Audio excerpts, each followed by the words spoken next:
বর্তমান বিশ্বের সকল মানুষকে গণতন্ত্র শিখিয়েছে সকল মানুষ ভাই ভাই, যে যে ধর্মেরই হোক না কেন প্রত্যেকে ভাই ভাই।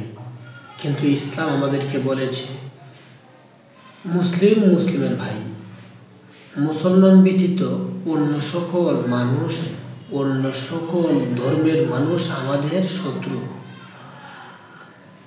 আল্লাহ রাব্বুল আলামিন বলেন ওয়াকাতিলুহুম হাত্তা লা তাকুনা ফিতনা ওয়া ইয়াকুনা আদ-দীনু কুল্লুহু লিল্লাহ।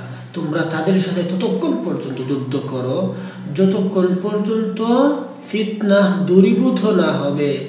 এখানে ফিতনা কাকে বলা হয়েছে? ফিতনা এখানে কুফফারদেরকে ফিতনা বলা হয়েছে। কুফফাররা তাদের ধর্ম ত্যাগ করে ইসলাম ধর্মে প্রবেশ করার আগ পর্যন্ত তাদের সাথে কিতাল করার কথা বলা হয়েছে। তারা আমাদের স্পষ্ট শত্রু, এটা প্রমাণিত হয়েছে। তাই হে প্রিয় ভাই, আমাদেরকে কাফেরদের সাথে ভাই ভাই পরিচয় দিবেন না, তারা আমাদের প্রকাশ্য শত্রু।